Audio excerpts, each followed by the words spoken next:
যদি কেউ রমজানে রোজা রাখে আবার চোখ দিয়ে হারাম জিনিস মোবাইলে দেখে, স্ক্রিনে দেখে, পত্রিকার পাতায় দেখে, অফলাইনে দেখে, পরনারীর দিকে তাকায় থাকে, সে যদি কান দিয়ে হারাম জিনিস শুনে, গান বাদ্য এই সমস্ত কিছু সে যদি উপভোগ করে, তাহলে তার এই রোজা আর উপোস থাকার মধ্যে কোনো পার্থক্য। মনে রাখবেন, রোজা শুধু পেটের হয় না, রোজা চোখের হয়, রোজা কানের হয়, রোজা হাতের হয়, রোজা মুখের হয়, রোজা শরীরের প্রত্যেকটা অঙ্গ প্রত্যঙ্গের হয়। একজন মানুষ যখন তার পুরো শরীরে রোজা করে, সে যখন সকল অঙ্গ প্রত্যঙ্গ দিয়ে আল্লাহর আনুগত্য করে, আল্লাহর নাফরমানি থেকে বেরিয়ে আসে, তখন সে সত্যিকারের রোজাদার হয়। আর যে শুধুমাত্র দিনের বেলায় পানাহার বর্জন করে, যৌনাচার বর্জন করে, আর সমস্ত পাপাচার অপকর্ম সে যথারীতি অন্য সময়ের মতো রমজান মাসেও করে, এই রোজাদার পেটের রোজা রেখেছে কিন্তু তার শরীরের অন্য অন্য অঙ্গ প্রত্যঙ্গগুলো আল্লাহর কথা শুনে নাই, সো সেগুলো কিন্তু রোজা রাখে নাই। এই রোজা আল্লাহর কাছে মাকবুল এবং গ্রহণযোগ্য রোজা হতে পারে না। অতএব আমরা রমজান মাসে সব ধরনের গুনাহের কাজ বর্জন করবো তো ইনশাআল্লাহ। প্রিয় ভাইরা আমার, রোজা কিন্তু আমাদের সাথে কথা বলে।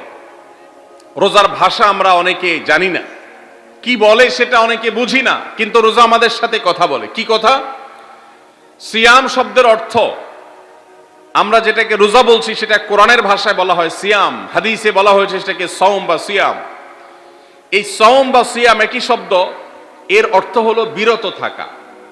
এর অর্থ হলো কি ভাই? বিরত থাকা, ব্রেক দিতে জানা। আল্লাহ রাব্বুল আলামিন রোজার মতো ইবাদত দিয়েছেন আমাদেরকে জীবনে ব্রেক দেওয়ার অভ্যাস গড়ে তোলার জন্য। আমরা যেন ব্রেক দিতে শিখি, আমরা যেন থামতে শিখি, আমরা যেন নিজেদেরকে নিয়ন্ত্রণ করতে শিখি।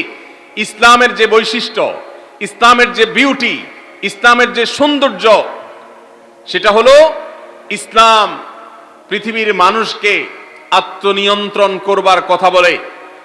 আজ ভোগবাদী পৃথিবীর যেদিকে তাকাবেন, চতুর্দিকে দেখতে পাবেন শুধু ভোগের হাতছানি। দুনিয়াটা মস্ত বড়, খাও দাও আর ফুর্তি করো, শুধুমাত্র ফুর্তি ফুর্তি এবং ফুর্তি, ভোগ এবং ভোগ এবং ভোগ। গোটা পৃথিবী আপনাকে ভোগের কথা বলবে, ত্যাগের কথা বলবে না। ইসলাম আপনাকে ত্যাগের কথা বলে। আপনি ঈদ উদযাপন করবেন, ঈদ উল ফিতর, সেখানে পর্যন্ত ইসলাম বলে আগে গরিবের বাসায় ফিতরা পৌঁছাবে, তারপর তুমি ঈদগাহে যাবে, ঈদের আনন্দ করবে। আপনি কোরবানির ঈদে পশু জবাই করে গোশত খাবেন, উৎসব করবেন।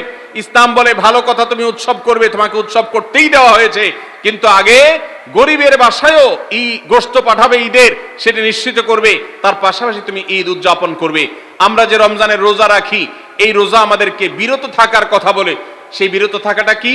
সেটা হলো আমরা যখন রোজা রাখি আমাদের পিপাসা হয়, আমাদের ক্ষুধা লাগে, পিপাসা হয়, আবার হাতের সামনে হয়তো পানিও আছে।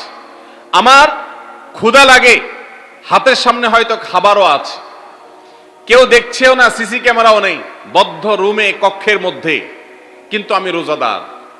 কোন রোজাদার রোজার মধ্যে খায়, পান করে? কেন?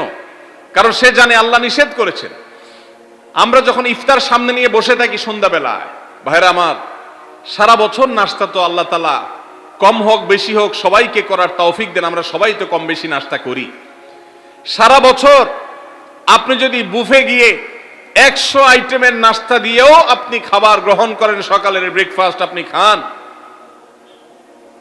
ইফতারের সময় মাত্র 2-4টা আইটেম নিয়ে বসে থেকে আজানের জন্য, সূর্য ডুবার জন্য যে অপেক্ষা করেন, ওই অপেক্ষার সময় যে অবর্ণনীয় স্বাদ আর তৃপ্তি পাওয়া যায়, পৃথিবীর সমস্ত খাদ্য গ্রহণের মধ্যেও এই তৃপ্তি বা স্বাদ নাই। নবী সাল্লাল্লাহু আলাইহি ওয়াসাল্লাম সেজন্য বলেছেন, লিসসাইমি ফারহাতান, রোজাদার ব্যক্তিকে দুটি আনন্দ দেওয়া হয়, ফারহাতুন ইনদা ফিতরি ওয়া ফারহাতুন ইনদা লিকাই রাব্বি।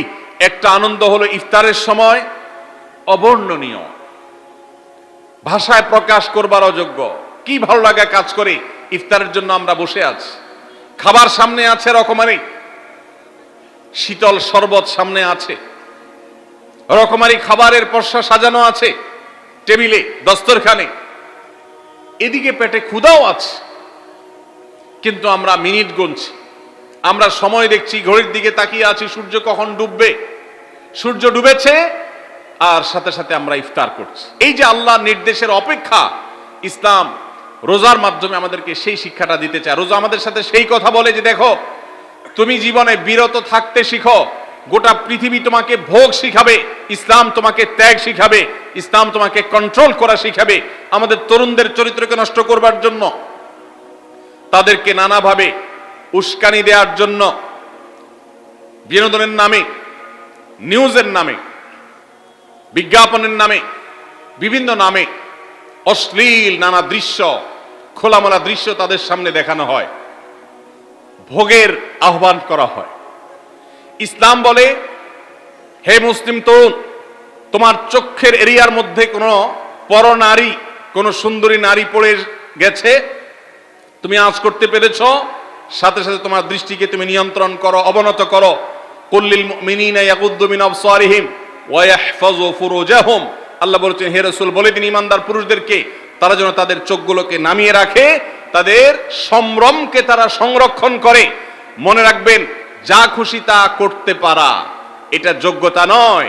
নিজেকে নিয়ন্ত্রণ করলাম, যা খুশি তা করব না, এর নাম হলো যোগ্যতা। ডায়রিয়ার রোগী ডাইরেক্ট হয়ে যায়, যা খুশি যে করে, নিজের মন যেদিকে তাকে নাচায় সেদিকে নাচে, এই লোকটা অসুস্থ মানুষের মতো। আর মুসলিম যুবক, মুসলমান মানুষ, নারী পুরুষ, সে নিজেকে নিয়ন্ত্রণ করে।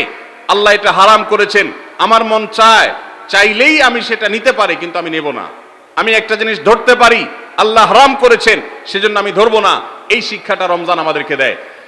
অতএব রমজানের সবচেয়ে গুরুত্বপূর্ণ আমল হলো এই 10 নম্বর আমল, সেটা হলো পাপাচার বর্জন করা। নবী সাল্লাল্লাহু আলাইহি সাল্লাম বলেছেন, যে ব্যক্তি রমজানে রোজা রাখলো আর পাপাচার বর্জন করলো না, তাহলে এই রোজা রাখার উপোস থাকার ভিতরে কোনো পার্থক্য নাই। আল্লাহ আমাদের সবাইকে রমজান মাসে রোজা থেকে সকল হারাম, সকল নাজায়েজ কাজ, সকল গুনাহের কাজ ছাড়ার তৌফিক দান করুন। বলুন আমিন।